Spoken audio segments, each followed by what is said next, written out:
Hello everyone. I hope आप सभी अच्छे होंगे। तो आज हम बहुत ही इम्पोर्टेंट क्वेश्चंस को करेंगे जो कि आपकी 2025 में सीबीएसई बोर्ड के पेपर में आई थी। क्वेश्चन पेपर कोड है हमारा 30/6/1, 30/6/2 और 30/6/3। सेम केस स्टडीज़ हैं सभी में, तो आप इसको अच्छे से देखिए, सारे केस स्टडीज़ को बहुत अच्छे से समझिए, कैलकुलेशन को देखिए पेशेंस के साथ। ओके, ये आपके लिए काफ़ी हेल्पफुल रहने वाला है। प्रीवियस ईयर क्वेश्चन बहुत ही ज़्यादा इंपॉर्टेंट रोल प्ले करते हैं जब आपका आगे पेपर आएगा उसको सॉल्व करने के लिए। Okay, start from the first question. पहले क्वेश्चन में लिखा है the statue of unity situated in Gujarat is the world largest statue, okay, which stand over 58-meter high base. As part of the project, a student constructed an inclinometer and wishes to find the height of Statue of Unity using it. He noted two observations. Okay, मतलब दो observation उसने देखी है दो places से। तो पहली observation क्या है, सिचुएशन वन में देखिए, the angle of elevation of the top of statue from place a which is 80√3 meter away from the base of statue is found to be 60 degree. Second में हमसे बोला है the angle of elevation of top of statue from place B which is 40 metre above the ground is found to be 30 degree and entire height of statue inclining the base is found to be 240 metre. Now based on the information answer the following question. ये हम बाद में करेंगे.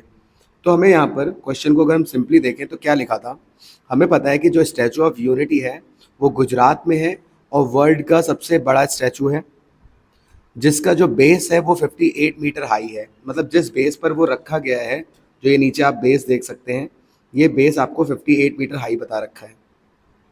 इसके ऊपर statue of unity है, okay, जो कि सरदार वल्लभ भाई पटेल जी की मूर्ति है. आगे देखते हैं, यहाँ पर एक स्टूडेंट ने एक इंक्लाइनोमीटर बनाया है जो उसका प्रोजेक्ट का पार्ट है और वो दो प्लेसेस से, प्लेस ए और प्लेस बेस जो हमारा है, उन दोनों प्लेसेस से इसकी हाइट को मेज़र कर रहा है.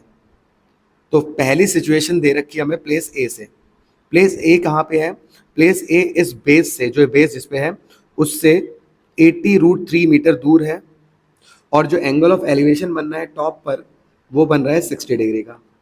ओके, नेक्स्ट प्लेस जो बी है वो आपका 40 मीटर ऊपर है ग्राउंड से. आप सिचुएशन टू को अगर देखें समझेंगे आप. वहाँ पे यहाँ से जब हम देख रहे हैं टॉप को तो जो एंगल बन रहा है वो बन रहा है आपका 30 डिग्री. तो अब ये थोड़ा ऊपर से बन रहा है तो आपको यहाँ पर एक इमेजिनरी हॉरिजॉन्टल लाइन बनानी पड़ती है जो कि 30 डिग्री का एंगल बना रही है. तो डायग्राम कुछ इस तरीके से था. और साथ में एक बात और बता रखी है, जो पूरा हमारा यहाँ पर ये फुल जो स्टैचू है उसकी हाइट बिल्कुल बेस को मिला के वो दे रखी है 240 मीटर. ओके, तो ये क्वेश्चन को हम जनरली देख सकते हैं. दोनों सिचुएशन हमें यहाँ बता रखे हैं, इस साइड से फर्स्ट और इस साइड से सेकंड. नाउ आंसर करते हैं. पहला क्वेश्चन क्या था? तो पहले में लिखा था represent the situation first with the help of diagram. तो पहली सिचुएशन के लिए डायग्राम बनाना है जो कि हम ऑलरेडी यहाँ पे डिस्कस कर चुके हैं. बहुत सिंपल है. तो देखिए, प्लेस ए है वो ग्राउंड पे है और बेस जो है हमारा 58 मीटर था. इस पॉइंट के ऊपर स्टैचू ऑफ यूनिटी रखा था. ठीक है, तो यहाँ से यहाँ तक 58 मीटर था. ऊपर की हाइट आपको बताई नहीं गई है, लेकिन आपको ध्यान रखना है कि इसके ऊपर स्टैचू ऑफ यूनिटी है. और इस ए पॉइंट से जो एंगल ऑफ एलिवेशन बन रहा है वो आपका 60 डिग्री था और ये ए पॉइंट इस बेस से आपका 80√3 मीटर दूर था. तो पहली सिचुएशन का जो डायग्राम है वो कुछ इस तरीके से बन जाएगा. ओके, तो आई होप ये क्लियर होगा. काफ़ी ईजी था. आप इन पॉइंट्स को कुछ नाम दे दीजिए. इसको सी मान लीजिए, इसको डी मान लीजिए. बी क्यों नहीं मानने? क्योंकि बी आपका पॉइंट यहाँ पे था. सेकंड क्वेश्चन को देखते हैं. सेकंड में हमसे क्या रखा है, represent situation two with the help of diagram. इसको भी सेकंड को भी हमें डायग्राम से बनाना है. तो सेकंड भी हम ऑलरेडी बना चुके हैं. तो बट इसमें जो सिचुएशन थी वो हमारी बी पॉइंट से ली गई है, तो हम इसको बी पॉइंट से देखेंगे. तो देखिए, हमारा वो 40 मीटर ऊपर था ग्राउंड से. ठीक है, तो 40 मीटर ऊपर था. यहाँ से जब हम टॉप को देख रहे थे स्टैचू ऑफ यूनिटी के, तो जो एंगल ऑफ एलिवेशन बनना था वो 30 डिग्री का बनना था. ये पॉइंट आपको ध्यान रखना है. और नीचे इस टोटल हाइट को जो है वो बता रखा है, वो दे रखा है आपको 240 मीटर, जो आपको शो करना था. यहाँ पे 40 है तो ये भी आपका कितना हो जाएगा, 40 हो जाएगा. ओके, इसको भी कुछ नाम दे देते हैं. तो ये बी था और सी और डी हो चुका है, तो इसको ई बोल देते हैं, इसको एफ बोलते हैं. ठीक है, ये जी बोल देते हैं, इसको एच बोल देते हैं। तो ये था हमारा सेकंड डायग्राम। आई होप ये क्लियर हुआ होगा। तो सेकंड डायग्राम भी बन चुका है। थर्ड देख लेते हैं। थर्ड में आपके पास ऑप्शन होता है ए या बी में से कोई एक करने का। तो पहले ए को देखते हैं। ए में लिखा है calculate height of statue excluding the base, also find the height of height including the base with the help of situation 1। अब पहला जो डायग्राम हमने बनाया है, इससे हाइट फाइंड करनी है। ओके, एक बार बेस को लेना है। बेस को लेना मतलब इंक्लूड करना है, 58 को आपको लेके चलना है और एक बार इसको हटा देना है, एक्सक्लूड कर देना है। तो देखते हैं क्या कहा गया है। अब इस पार्ट को समझ लेते हैं। जो हमारा थर्ड है उसका ए पार्ट, क्या करना है, आपके पास जो ए वाला पॉइंट था, इससे 58 मीटर ऊपर बेस जो था उसके ऊपर स्टैचू ऑफ यूनिटी था। ए से जो एंगल बनना था वो बनना था 60 डिग्री का। उसी डायग्राम को मैं दोबारा बना रहा हूँ। हाइट पता नहीं थी स्टैचू ऑफ यूनिटी की, तो वो हम यहाँ पे रख देते हैं, वाई बोल देते हैं इसको। और जो डिस्टेंस थी बेस से वो दे रखी थी 80√3 मीटर। ओके, और ये हमारा बेस था। तो टोटल अगर हम देखें तो टोटल कितना हो जाएगा, y + 58। ओके, नाउ सामने जो वैल्यू होती है इसको बोलते हैं परपेंडिकुलर, नीचे जो वैल्यू होती है उसको बोलते हैं बेस, क्योंकि एंगल के जो सामने पड़ता है उसको बोलते हैं परपेंडिकुलर और नीचे जो होता है वो बेस होता है। तो ये रेशियो होता है आपका 10 का। तो 10 जो एंगल यूज कर रहे हैं 60, परपेंडिकुलर है y + 58 और बेस है आपका 80√3। 60 की वैल्यू होती है √3, y + 58 यहाँ पे हो गया 80√3, डिवाइड से 80√3 इधर जाके मल्टीप्लाई हो जाएगा। तो √3 से आप मल्टीप्लाई कर देंगे 80√3 को। नाउ रूट के जब सेम नंबर मल्टीप्लाई होते हैं तो रूट के बाहर आ जाते हैं, क्योंकि हमको पता है √3 और √3 हमारा होता है रूट में 9, क्योंकि 3 3 9 होता है और स्क्वायर रूट ऑफ 9 हमारा 3 होता है। ठीक है, तो ये जाएगा 3 और आगे 80 था, 80 से इसकी मल्टीप्लाई करा देंगे, ये हो जाएगा आपका 240। अब इधर इसको माइनस कर देंगे तो y की जो वैल्यू आएगी वो आएगी 240 - 58। सॉल्व करेंगे तो 240 में से जब 58 को सॉल्व करेंगे तो यहाँ से बोरो लेगा, 10 में से 8 गया 2 बचा, यहाँ बचा 3, फिर से बोरो लेगा, 13 में से 5 गया 8 आया, यहाँ बचा 1। तो 182 मीटर हाइट आई है और बिल्कुल रियल हाइट है ये। ठीक है, तो इस चीज़ को आपको ध्यान रखना है। ये हमारा आंसर हो चुका है, लेकिन इसमें आपने बेस को हटाया है, देखिए माइनस किया है ना, सिर्फ आपने y की वैल्यू निकाली है। तो आप इस पॉइंट पे बता देंगे पहले कि हमने क्या किया है, एक्सक्लूडिंग बेस। तो हमारा आंसर है एक्सक्लूडिंग बेस। और इंक्लूडिंग बेस फिर कैसे होगा, तो देखिए इंक्लूडिंग बेस का मतलब है अब आपको बेस को ऐड कर देना है। तो जब बेस ऐड था तब आंसर क्या था, तो जो ये पूरा आंसर है मतलब y को 58 के साथ ऐड कर दे तो इंक्लूड हो जाएगा। ओके, तो y हमारा 182, इसमें 58 ऐड करेंगे तो फिर से आपको 240 मीटर आ जाएगा। वैसे ये क्वेश्चन में भी हमें दिया था स्टार्टिंग में अगर आप देखें तो, और टोटल हाइट 240 मीटर ही है, बट सिचुएशन 1 के अकॉर्डिंग इसको सॉल्व करना था, तो ये आपका आंसर हो जाएगा। आई होप ये क्लियर हुआ होगा। अब इसके सेकंड पार्ट को सॉल्व करते हैं। बी पार्ट में क्या कहा गया है, find the horizontal distance of point B. Situation second से देखना है, from the statue and value of 10 alpha, where alpha is the angle of elevation of top of base of the statue from point B. Question को मैं समझा देता हूँ, उसमें क्या बोला गया है कि अब हमें एक हॉरिजॉन्टल डिस्टेंस फाइंड करनी है, किससे, ऑफ पॉइंट बी की। पॉइंट बी जो है उसकी हॉरिजॉन्टल डिस्टेंस किससे, फ्रॉम द स्टैचू, स्टैचू से ये हॉरिजॉन्टल डिस्टेंस होती है। तो आपको ये वैल्यू निकालनी है, ये वाली। ओके, इसको एक्स बोल देते हैं। और साथ साथ आपको निकालना है 10 अल्फा की वैल्यू, 10 अल्फा की वैल्यू बतानी है। अब 10 अल्फा क्या है, एक तो एक्स बता दिया हमने और एक 10 अल्फा बताना है। अब 10 अल्फा बन कहाँ रहा है, अल्फा अगर देखें तो ये बन रहा है angle of elevation of top of base. अगर आप पॉइंट को समझेंगे तो बेस आपका 58 मीटर था, कंफ्यूज नहीं होना है, बेस के टॉप से फ्रॉम पॉइंट बी, और जो बी पॉइंट था वो था आपका 40 मीटर ग्राउंड से ऊपर, ध्यान रखेंगे। तो 40 मीटर जो टॉप है हमारा बी पॉइंट, उससे जब हम ऊपर जाएंगे तो एलिवेशन ही बनना है, तो यहाँ पर जो एंगल बनेगा वो अल्फा बनेगा। ओके, तो आप समझे होंगे कहने का मतलब क्या है। जैसे मान लीजिए यहाँ पर हमारा बेस यहाँ पे है ऊपर 58, क्योंकि थोड़ा ऊपर होगा 40 से, तो यहाँ जो बी पॉइंट है उससे यहाँ पर जो एंगल बन रहा है वो आपका अल्फा है। ओके, तो इसलिए मैंने अलग से डायग्राम बता दिया, क्योंकि वहाँ आपका डायग्राम बनाते तो प्रॉब्लम आती है इसलिए। ओके, तो आई होप इतना क्लियर होगा। अब देख लेते हैं। तो ये 40 था, इतना पार्ट भी 40 पैरेलल डिस्टेंस है, मतलब पैरेलल है हमारा लाइन, तो इतना पार्ट निकल जाएगा। कैसे निकलेगा? 58 में से 40 को माइनस कर देंगे, इसको हम बोल देते हैं ए। तो 58 में से 40 को माइनस किए तो आ गया 18 मीटर। तो ये पार्ट आ चुका है 18 मीटर, ओके, जिसको हमें बाद में यूज़ करना है।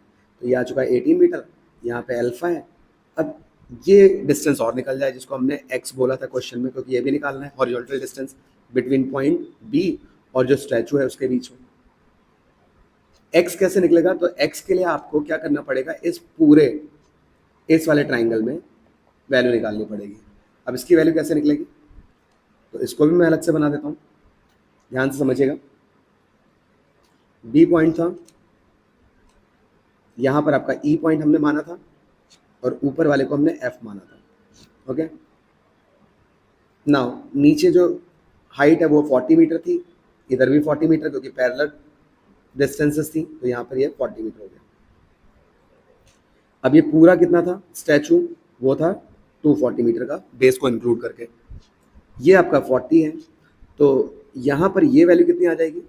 अगर हम एफ ई की बात करें तो 240 में से 40 को माइनस कर देंगे तो आ जाएगा 200 मीटर। तो ये आ गया 200 मीटर। एंगल कितना बनना था? 30 डिग्री बनना था। आपको निकालना क्या था? एक्स निकालना था। ये निकालना इंपॉर्टेंट क्यों था? क्योंकि अब आप क्या करेंगे, परपेंडिकुलर वैल्यू और बेस वैल्यू का रेशियो ले लेंगे, और एंगल भी है, ठीक है। क्योंकि पूरी वैल्यू तो आप ले नहीं सकते थे 240, सिर्फ आपको इतने वैल्यू को कंसीडर करना था। तो ये वैल्यू कैसे निकलेगी? पूरे में से इस 40 को माइनस करके निकल चुकी है, ठीक है। अब यहाँ पर हम रेशियो लगा देते हैं, 10 30 डिग्री, परपेंडिकुलर है 200, बेस है x हमने माना है, 10 30 की वैल्यू है 1/√3, तो ये रहेगा 200/x।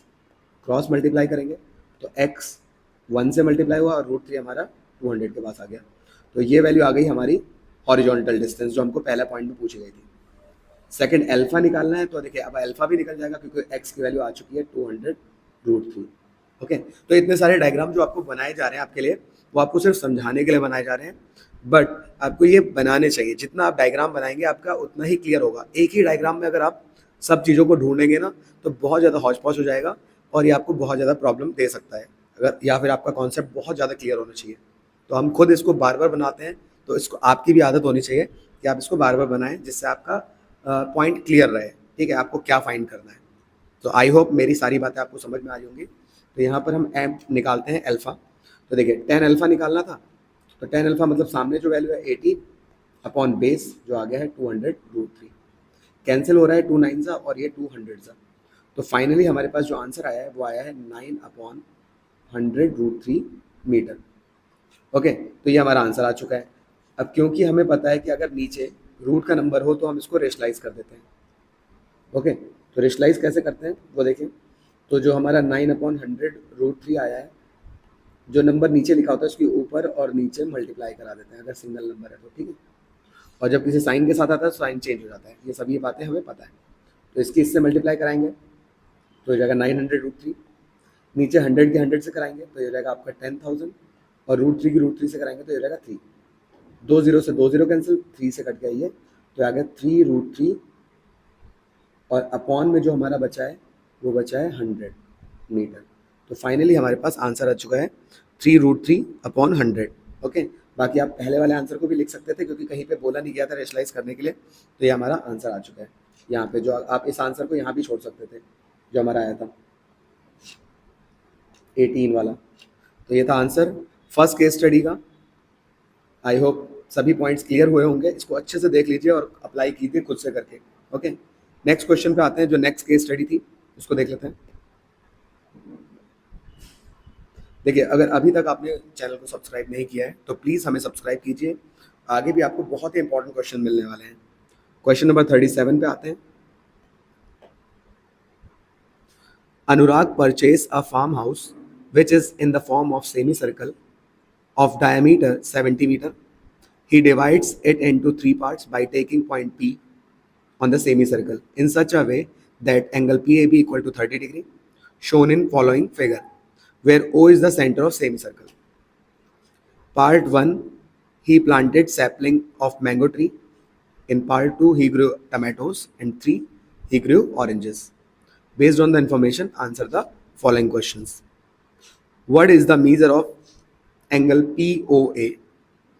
बाद में हम ये सब चीज़ों को देख लेंगे, पहले हम इस डायग्राम को समझते हैं, ठीक है, क्योंकि वो पहला हमारा पॉइंट है। तो अनुराग ने एक फार्म हाउस परचेज किया है जहाँ पर, जो कि सेमी सर्कुलर फॉर्म में है, ओके।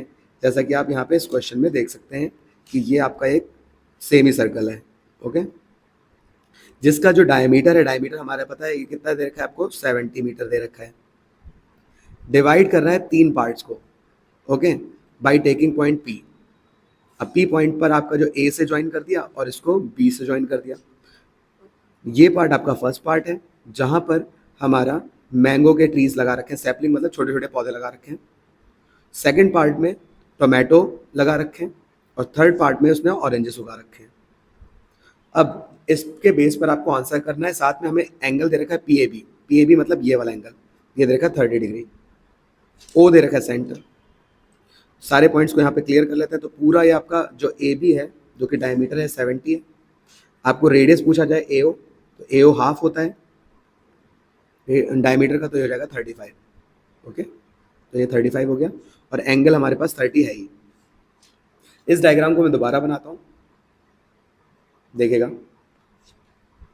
सेमी सर्कल था हमारे पास कुछ इस तरीके से, ये होगा ए, ये होगा बी, ये होगा ओ, यहाँ पर पॉइंट है आपका पी, बीच में लाइन यहाँ पे ज्वाइनिंग दे रखी थी इनकी, ठीक है। नाउ यहाँ पर एंगल दे रखा था आपको 30 डिग्री। ये फर्स्ट पार्ट था, ये सेकंड पार्ट था और ये थर्ड पार्ट था। इस पर फर्स्ट में आपके मैंगो थे, सेकंड में आपके टोमेटो थे और थर्ड में था आपके ऑरेंजेस, ओके। सारे पॉइंट्स हमने देख लिए। पूरा जो हमें डायमीटर दे रखा था 70 था और जो ये छोटा वाला है वो आपका 35 मीटर हो जाएगा, ओके। नाउ आंसर करते हैं एक एक करके। पहला question, what is the measure of angle P O A. अब पी ओ ए की वैल्यू निकालनी है। पी ओ ए आप देखिए, पी ओ ए के लिए आपका कनेक्शन बनाना पड़ेगा। तो पी ओ ए मतलब ये वाला एंगल, इसको हम बोल देते हैं एक्स। तो पी ओ ए कैसे सॉल्व होगा, तो देखिए आपको पता है कि जो हमारा ये ओ है वो सेंटर है और सेंटर से ये ए एंड पॉइंट है और ये पी भी एंड पॉइंट है। तो एंड पॉइंट जो होते हैं हमारे किसी भी सर्कल में जितने भी एंड पॉइंट होते हैं सेंटर से, वो रेडियस कहलाते हैं और रेडियस आपस में बराबर होते हैं। ये सेमी सर्कल का पार्ट है तो, लेकिन सर्कल का ही पार्ट ना।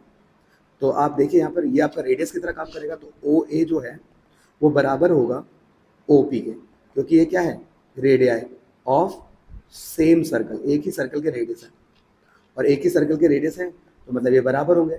और जब रेडियस बराबर होते हैं तो उसके अपोजिट एंगल, देखिए ये जो ट्रायंगल फॉर्म हो रहा है, इतने ट्रायंगल को देखिए सिर्फ ओ ए और पी को, ओके, ये वाले ट्रायंगल को, ये आपका 30 है, ये साइड इसके बराबर आ गई है क्योंकि रेडियस सेम था, तो ये एंगल भी आपका इक्वल हो जाएगा।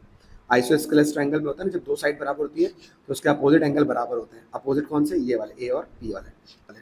तो यहाँ पे हम बोल सकते हैं कि जो हमारा एंगल ए पी ओ है वो भी 30 डिग्री होगा। रीज़न क्या है, angle opposite to equal sides are equal. ये पॉइंट आप बता देंगे। अब इस पॉइंट को बताने के बाद अभी हमारा मेन एंगल नहीं आया, मेन एंगल यहाँ पे था। दो एंगल पता चल चुके हैं, तो एंगल सम प्रॉपर्टी इसी ट्रायंगल में जो एंगल ए ओ पी है इसमें लगा देते हैं एंगल सम प्रॉपर्टी। 30 + 30 + x बराबर 180। ट्रायंगल के तीनों एंगल का सम 180। तो एंगल सम प्रॉपर्टी है ट्रायंगल, 30 और 30 होता है 60। ये 60 इधर आके हो जाएगा माइनस, तो 180 में से 60 गया तो आ गया 120। तो ये हमारा आंसर हो चुका है। तो जो एक्स एंगल हमारा आया है वो आ चुका है 120, ओके। तो ये था आपका पहला पार्ट, काफ़ी अच्छा पार्ट था, इसको ऐसे समझ के किया जा सकता है। स्टैंडर्ड का पेपर है तो कुछ तो आपको करना पड़ेगा, ओके। नाउ नेक्स्ट पे आते हैं। तो एक्स की वैल्यू आ चुकी है आपकी, मैं यहाँ पे आप लिख देता हूँ सीधे।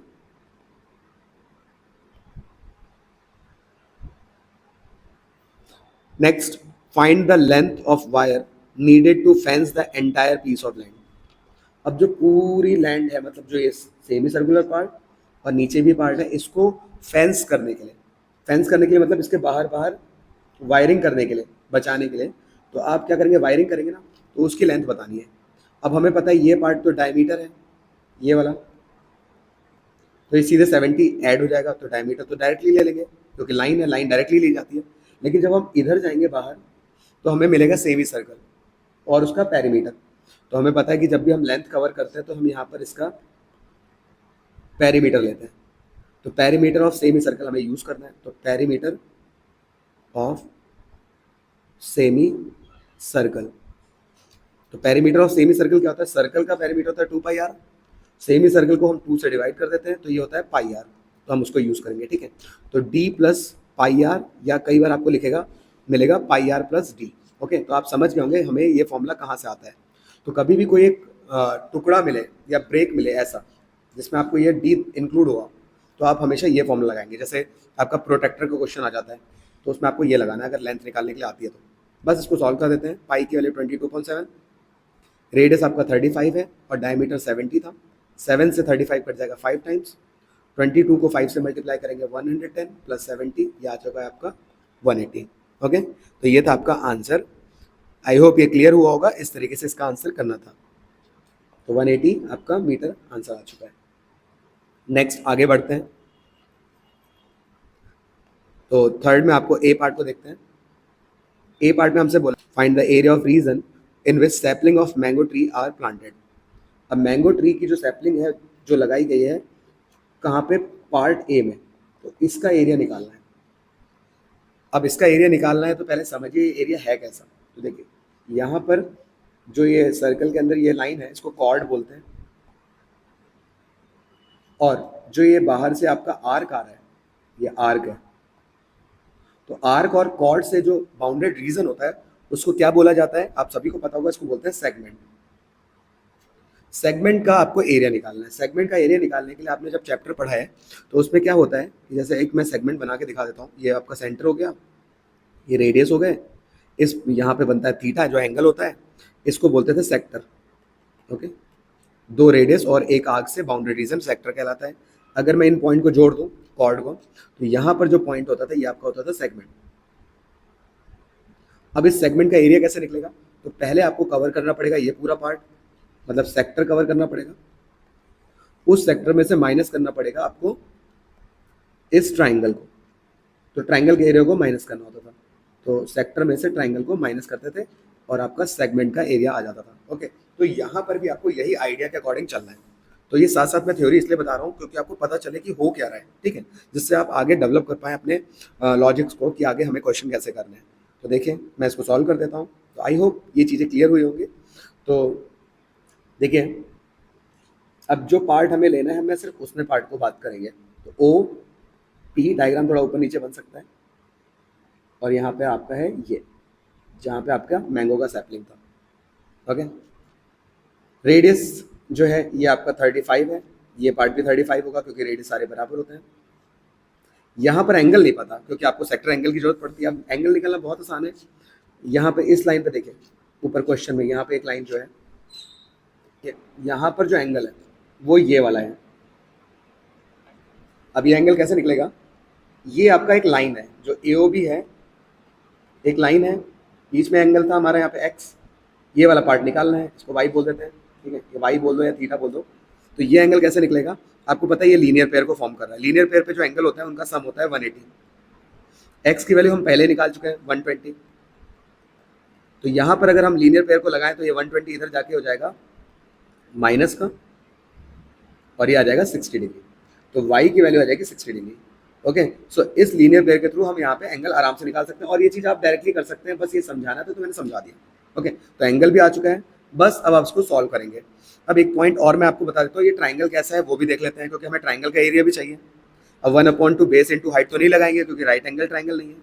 तो कभी भी सेंटर एंगल 60 डिग्री आए किसी भी सेक्टर का तो ये आपका इक्विलेटरल ट्राइंगल होता है। ओके, डायरेक्टली आपको ध्यान रखना है इक्विलेटरल ट्राइंगल होता है। पेपर में बहुत सारे पॉइंट्स आपको पता होने चाहिए।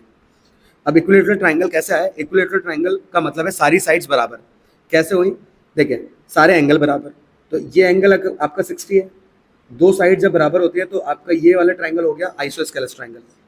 तो आप इसको कुछ भी मान लेते हैं, अगर ए और ए मान लेते हैं क्योंकि आइसोस्केलेस ट्राइंगल के जो अपोजिट एंगल होते हैं बराबर होते हैं। तो इसमें एंगल्स हम प्रॉपर्टी लगाएंगे 60 + a बराबर 180। तो ये इधर जाके माइनस हुआ और इधर a और a हो गया 2a, तो हो गया 120। 2 से इसको काटेंगे तो 60 आ जाएगा। तो सारे ही एंगल देखिए 60 60 60 को ही फॉलो कर रहे हैं। तो सारे एंगल अगर 60 आ गए तो एक जैसे जो एंगल होते हैं हमारे सारे एंगल अगर 60 आ जाए तो ये हमारा इक्विलेटरल ट्रायंगल कहलाता है। तो हमें यहाँ पे इक्विलेटरल ट्रायंगल का एरिया लगाना है। ओके, सो ये बात भी आपको क्लियर हुई होगी। तो अब हम निकालते हैं एरिया किसका, फर्स्ट पार्ट का। कैसे निकलेगा, सेक्टर में से पूरे जो सेक्टर है माइनस करना है area of equilateral triangle. Okay, अब सेक्टर का एरिया क्या होता है, theta upon 360 pi r square. और ट्राइंगल में इक्विलेटरल ट्राइंगल, ट्राइंगल में इक्विलेटरल ट्राइंगल का एरिया क्या होता है, √3/4 side square, √3/4 side square. Okay, तो इसको लगा देते हैं।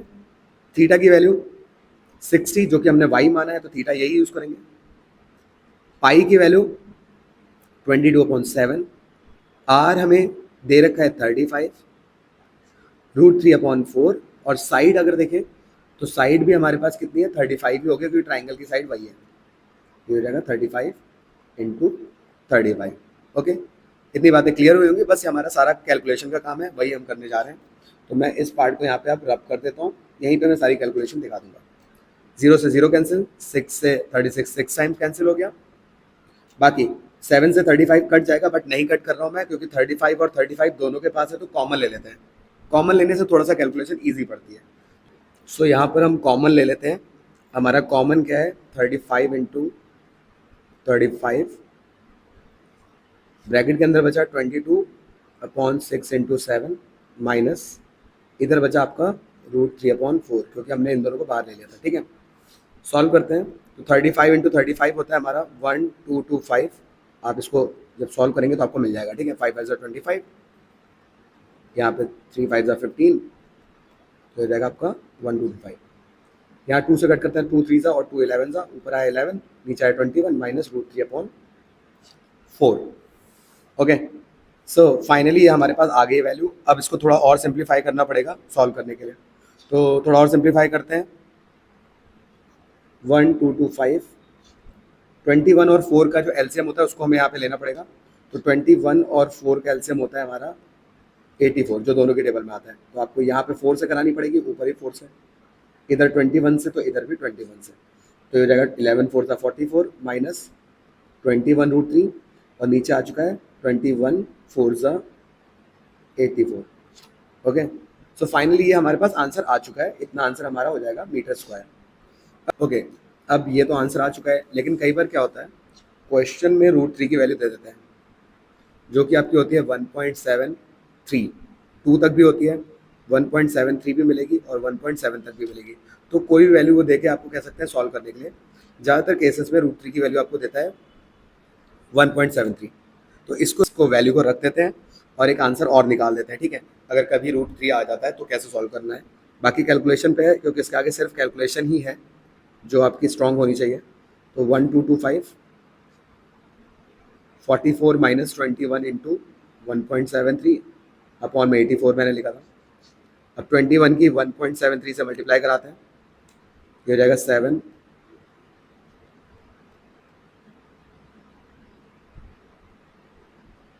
तो सॉरी यहाँ पे आपका आ जाता 2 1 2 + 1 3 था, तो ये 36.33। तो 44 माइनस 36.33, 1225 चल ही रहा है और नीचे डिवाइड में आपका 84। अब 44 में से 36.33 को माइनस करते हैं, ये जगह 7 बचा 9, 6 बचा, यहाँ बचा 3, 39, 30 में 6 गया 7, तो आपका आया 7.67 डिवाइड बाई 84। फाइनली 1225 की जब मल्टीप्लाई करानी है, थोड़ा और सिंप्लीफाई करने के लिए आप पॉइंट हटाइए, 2 0 बढ़ा दीजिए। ठीक है, इससे क्या होगा, कैंसिल हो सकते हैं नंबर। तो 5 से कट करते हैं, 5 2 ज़ा 2 बचा, 5 4 ज़ा फिर 2 बचा, 5 5 ज़ा, नीचे वाला नंबर कटेगा 5 2 ज़ा और 0 ज़ा, फिर से 5 4 ज़ा 20, 4 बचे, 5 9 ज़ा, यहाँ 5 4 ज़ा, चेक कर लेंगे, ऊपर 49 है और 767 है, नीचे 84 है और 4 है। अगर ये नंबर किसी नंबर से कट रहा है तो देख लेता है, ये 7 से कट रहा है। ठीक है, 7 7 सा, यहाँ पे देखिए 7 1 सा 1 बचा, 7 2 सा।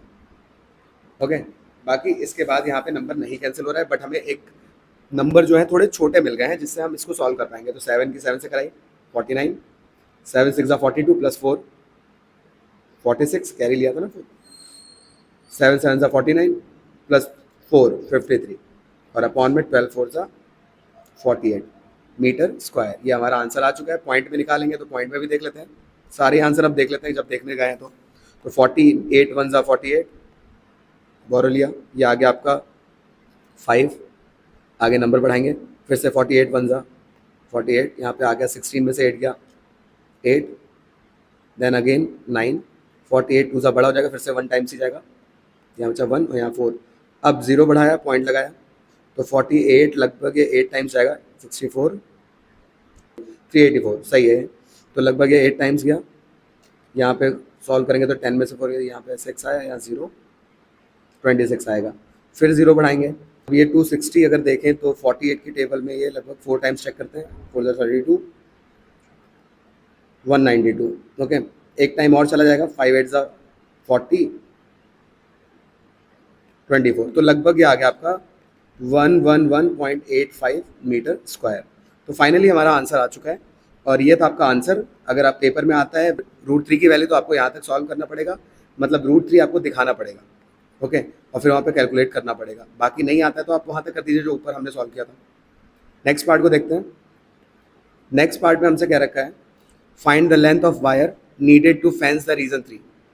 अब रीजन 3 हमारा जो है वो ये वाला रीजन है ओके, यहाँ देखें तो ये वाला रीजन है, इसको फेंस करने के लिए कितना वायर चाहिए होगा। तो वायर देखिए एक तो सिर्फ बाहर बाहर आएगा, तो ये तो आर्क है, तो हमें आर्क लेंथ की ज़रूरत पड़ेगी जिसका फॉर्मूला हमारे पास होता है। बाकी एक हमारी ये लाइन है जो कॉर्ड है ए से लेके पी तक, उसकी वैल्यू चाहिए। अब ये कॉर्ड की वैल्यू कैसे निकलेगी वो बहुत इंपॉर्टेंट चीज़ है। आर्क लेंथ का तो फॉर्मूला होता है हमारा arc length equal to θ/360 2 pi R okay, और उसमें हमें ए पी को ऐड करना पड़ेगा। अब ए पी की लेंथ निकालने के लिए हमें यहाँ पर सब चीज़ें करनी है। एक बार फिर से हम डायग्राम को देखते हैं स्टार्टिंग से। तो डायग्राम कुछ इस तरीके से था, ये था ए, ये था पी, यहाँ था बी, ये था ए पी, ये था पी बी। देखिए सेमी सर्कल जो होता है, सेमी सर्कल पे जो एंगल बनता है, अगर हमारा सेमी सर्कल पे कभी भी आपका डायमीटर से यहाँ से एंगल बनाएंगे ठीक है ये, तो वो आपका क्या बनेगा 90 डिग्री होता है, यह थ्योरम होती है हमारी ओके, ये आपको ध्यान रखनी है।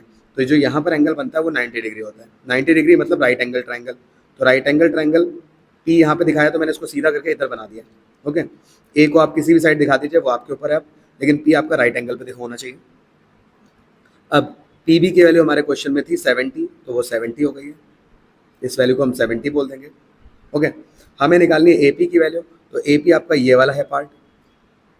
अब सामने होता है हाइपोटेनियस, नीचे होता है बेस, तो हाइपोटेनियस या बेस अपॉन हाइपोटेनियस किसी एक का रेशियो ले लीजिए, इससे आपका ए पी की वैल्यू मिल जाएगी। अब रही बात एंगल की, तो एंगल कितना है, तो क्वेश्चन में एंगल हमें दे रखा था पहले ही, ये कितना दे रखा था 30 डिग्री। तो ए की साइड से देख रहे हैं तो इसलिए मैंने ए को इस साइड बनाया था, तो 30 डिग्री ओके। तो 30 डिग्री की तरफ से आप इसको सॉल्व कर लेंगे। सॉल्व करते हैं, अगर आप इधर का एंगल निकालेंगे बी वाला तो वो भी निकाल सकते हैं क्योंकि हमारे पास सारे एंगल स्टार्टिंग में आ गए थे, बट हम इधर डायरेक्टली 30 दिया तो 30 यूज़ कर लेते हैं ओके। तो इसलिए मैंने इसको डायग्राम को दोबारा बनाया। तो देखिए, तो एक्स की वैल्यू निकालते हैं, यहाँ पे आएगा आपका बेस अपॉन हाइपोटेनियस जो कि होता है कॉस थीटा का रेशो। तो कॉस थीटा है आपका 30, बेस हमारा है एक्स और हाइपोटेनियस है 70। कॉस 30 की वैल्यू होती है √3/2 एक्स अपॉन 70, ये ऊपर जाएगा तो 70 √3/2, 2 से 70 कट गया 35 टाइम्स, तो आ गया 35 √3 मीटर। एक्स की वैल्यू आ चुकी है जो कि आपकी ए पी की वैल्यू को दिखा रहा था। तो ए पी की वैल्यू आ चुकी है हमारी 35 √3। अब एक आर्क लेंथ और निकाल देते हैं। अब आर्क लेंथ निकालने के लिए हमें आर्क लेंथ का फॉर्मूला लगाना था ठीक है। अब आर्क कहाँ पे पड़ रही है, वो इस वाले ट्राइंगल में पड़ रही है, इधर ये वाले में, इसके अकॉर्डिंग ओके। तो इसके अकॉर्डिंग चलेंगे तो हमें यहाँ वाला एंगल लेना पड़ेगा जो एक्स यहाँ पे पड़ रहा है, क्योंकि जिस ट्राइंगल की बात होती है उसके अकॉर्डिंग चलते हैं। और ये एंगल हमने पहले निकाल दिया था 120, तो थीटा यहाँ पे 120 यूज़ करना है, ध्यान रखना। 2 पाई की वैल्यू 22/7 और यहाँ पे आर की वैल्यू 35। आई होप आपने एंगल 120 के लिए हमने समझ में आ गया होगा। पिछली बार हम यहाँ देख रहे थे क्योंकि हमें फर्स्ट पार्ट की बात करनी थी, तो यहाँ वाला एंगल हमने निकाला था, तब यहाँ यूज़ किया था जो सेक्टर का फॉर्मूला यूज़ किया था। इस बार हम थर्ड पार्ट को देख रहे हैं, तो थर्ड पार्ट आपका इस वाले सेक्टर पर पड़ रहा है, इधर वाले पे, तब हम इसको यूज़ कर रहे हैं ओके। पहले हमने इधर किया था। तो इस क्वेश्चन में आगे सॉल्व करते हैं इसको, तो इसको यूज किया था। ओके, वैल्यू रखते हैं। नाउ सॉल्व करते हैं। 0 से 0 कैंसिल, 12 से 3 टाइम्स कैंसिल हो जाएगा, 7 से 5 टाइम्स कट जाएगा। बस आपके पास वैल्यू आ चुकी है 2, 22 और 5 ऊपर, जो कि मल्टीप्लाई करके 44, 44 को 5 से करेंगे तो 5 4 220/3 आया। और आगे प्लस हो रहा था, प्लस हमारी जो ये वैल्यू आई है 35√3 मीटर। ओके, लेंथ थी तो मीटर आ गया, तो ये फाइनल आंसर आ चुका है। अगेन √3 अगर मान लो पेपर में दे दे तो क्या करना, तो रखना पड़ेगा सॉल्व करने के लिए। तो रखेंगे, मैं इसको पॉइंट के कुछ प्लेस तक सॉल्व कर देता हूँ। 220 को एलसीएम नहीं ले रहे हम, 3 7 21 बचा 1, 3 3 9 बचेगा 1, 0 बढ़ाया, पॉइंट लगाया, तो 73.33 आता रहेगा। प्लस यहाँ पे 35√3 की वैल्यू बताई थी अभी 1.73, वो यूज़ कर लेते हैं। तो 1.73, 7 5 3 15, 36,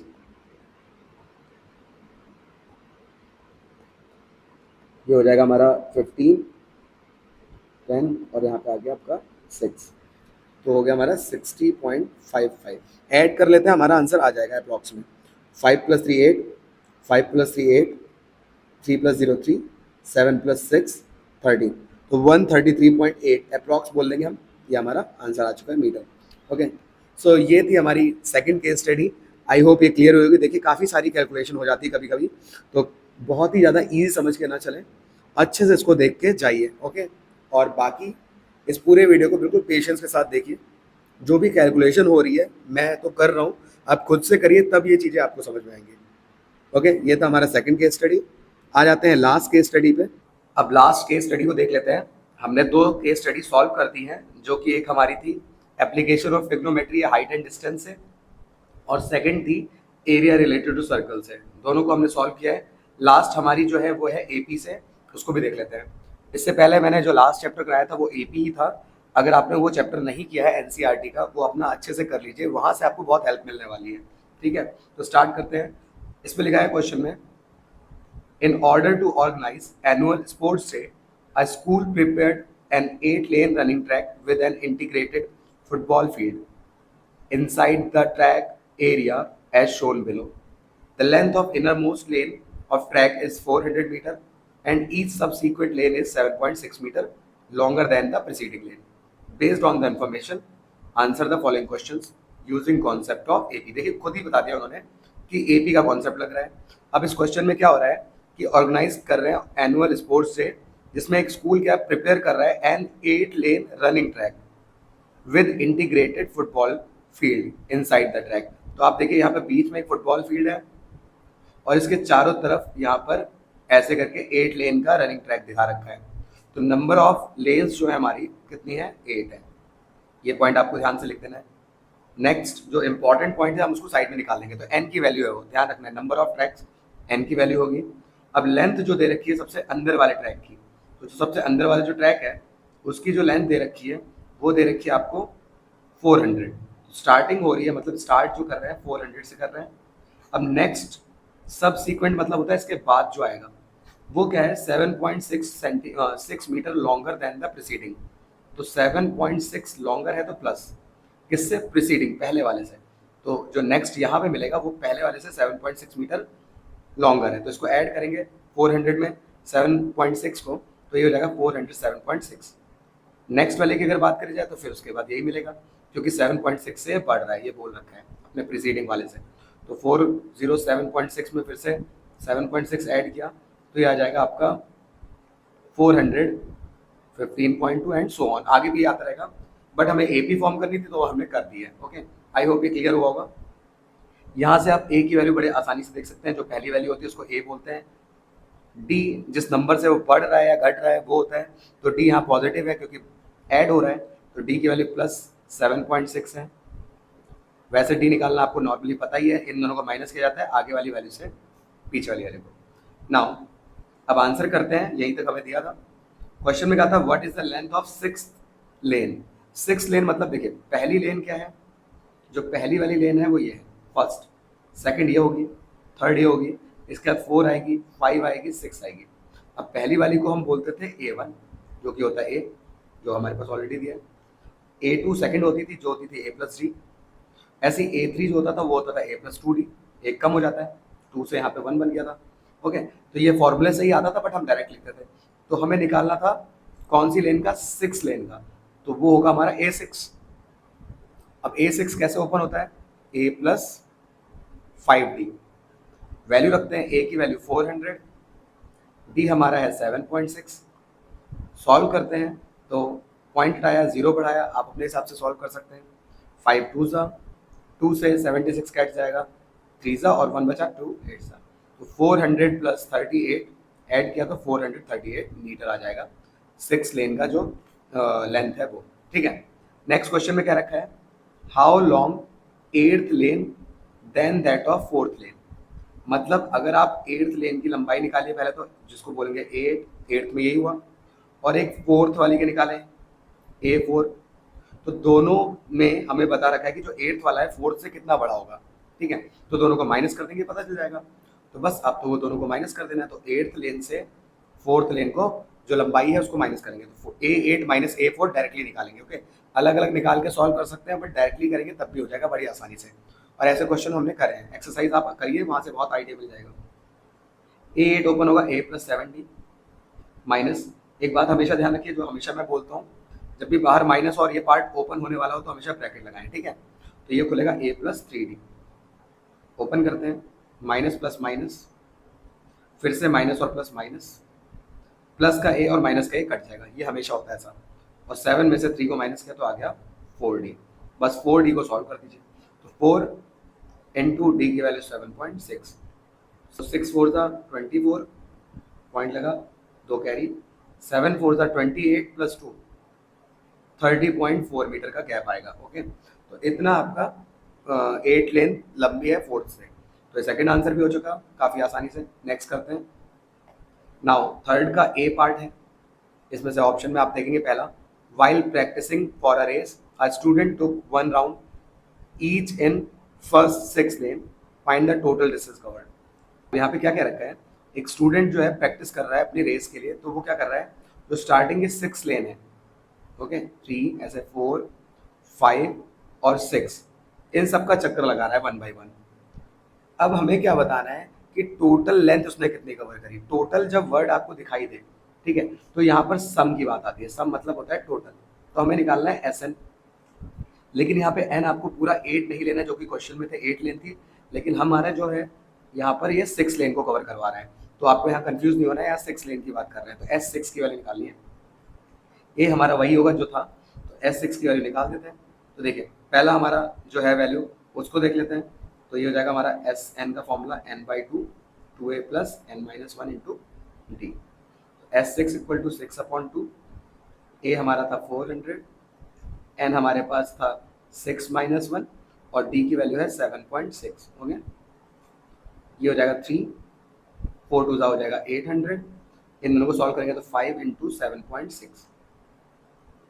नाउ अंदर सॉल्व करते हैं इसको, पॉइंट आया 0 बढ़ाया, फिर से 2 टाइम्स कटा, ये काटा तो 38, और यहाँ हो जाएगा 38। ऐड कर लेते हैं, 838 आ गया। अब दोनों को मल्टीप्लाई करते हैं, फाइनल आंसर आ जाएगा 8 3 24, बचे 2 कैरी, 3 3 9 प्लस 2 11, 1 कैरी, 8 3 24 प्लस 1 25। तो 2514 मीटर हमारा टोटल लेंथ कवर करी उसने 6 लेन को चक्कर लगाने में। ओके, तो ये था आंसर। नाउ नेक्स्ट, आप यहाँ पे इसको एक और तरीके से भी कर सकते थे। आपको एक और फॉर्मूला पता है, SN equal to n/2 a plus AN। तो यहाँ पे बस आपको A6 पहले निकालना होता है, ठीक है। और A6 अगर हम देखें तो हमने यहाँ पे स्टार्टिंग में A6 निकाला था। ओके, तो बस A6 जो हमारा आया था उस टाइम पे, उसकी वैल्यू यहाँ रख देते, A की वैल्यू रख देते, N की वैल्यू जो थी हमारी 6/2, A की वैल्यू 400 और AN की वैल्यू आई थी हमारी कितनी, 438। इनको भी सॉल्व करेंगे तो वही आ जाएगा, ठीक है। तो आई होप ये क्लियर हुआ होगा। तो नॉर्मली आ जाता आपका 838 और फिर इसको 3 से मल्टीप्लाई करना था, वही सेम चीज़ आ जाती। ओके, तो देखिए कई सारे तरीके हैं, बस आपको कॉन्सेप्ट पता होना चाहिए। नेक्स्ट सेकंड पार्ट की बात करते हैं। बी पार्ट जो है, पहला नहीं किया तो दूसरा किया होगा उन्होंने। इसमें लिखा है अ student took 1 round each in lane 4 to lane 8, find the total distance covered by the student. Question थोड़ा सा घुमा दिया गया है, आपको थोड़ा अच्छे से पढ़ना है। अब यहाँ पर हमारी जो लेन है एक्चुअल में वो 4th लेन से स्टार्ट कर रहा है और 8 लेन तक जा रहा है। ओके, तो स्टार्ट इस बार A4 से हो रहा है, खत्म A8 पे हो रहा है, मतलब स्टार्टिंग ये है और ये एंड है। तो इतने में उसने टोटल डिस्टेंस कितनी कवर करी है उस पर फोकस करना है। ओके, तो नंबर ऑफ लेन अगर निकालने के लिए बात आती है तो A4, A5, A6, A7, A8, तो कितनी लेन है 1 2 3 4 5। तो नंबर ऑफ लेन्स कितनी हो गई 5 हो गई। ओके, तो यहाँ पे n आपको 5 यूज करना है। ओके, वरना आप n निकाल के लाइए फिर सॉल्व करिए an के फॉर्मूले से, तो वो नहीं करना है, हमें ऐसे ही कर देते हैं। तो A4 निकाल लेते हैं क्योंकि हम सीधे अब फॉर्मूला लगाएंगे Sn equal to n/2 A4 plus A8। Total बोला है तो हमको यहाँ पर सम ही निकालना है। तो S5 इक्वल टू 5/2। A4 और A8 की वैल्यू देखते हैं। ओके, तो A4 खुलता है हमारा A प्लस 3D, मैं यही पे सॉल्व कर देता हूँ, A plus 7D 5/2, A plus A हो गया 2A, 7 प्लस 3 हो गया 10D। ओके, 2 को मैं बाहर निकाल लेता हूँ क्योंकि 2 और 10 का जो कॉमन होता है हमारा 2 होता है, तो 2 बाहर आ गया, अंदर बचा A प्लस 5D। ओके, तो ये हो गया 5, अंदर सॉल्व करते हैं। A था 400, D था आपका 7.6, पॉइंट का 0 बढ़ाया, 5 से काट दिया, ये आ गया 38, ऐड किया तो 438, 5 से बस मल्टीप्लाई करके आंसर बोल देना है। 5 8 ज़ा 40, 5 3 ज़ा 15 प्लस 4 19, 5 4 ज़ा 20 प्लस 1 21, तो 2190 मीटर हमारा आंसर आ चुका है। तो ये थी हमारी सारी केस स्टडीज। आप इस वाले क्वेश्चन में जैसे मैंने अभी इसको ओपन करके किया, आप डायरेक्टली भी A4 पहले निकाल के लाइए, A8 निकाल के लाइए, फिर उसको सॉल्व कर लीजिए, ठीक है, तो वहाँ से भी हो जाएगा।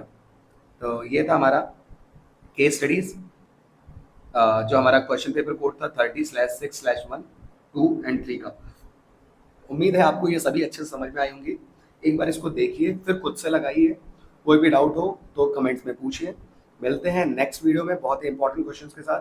तब तक के लिए bye bye, take care and all the best. और साथ साथ सब्सक्राइब कीजिए जिससे हम और भी सारे क्वेश्चन आपके लिए सॉल्व करके दें।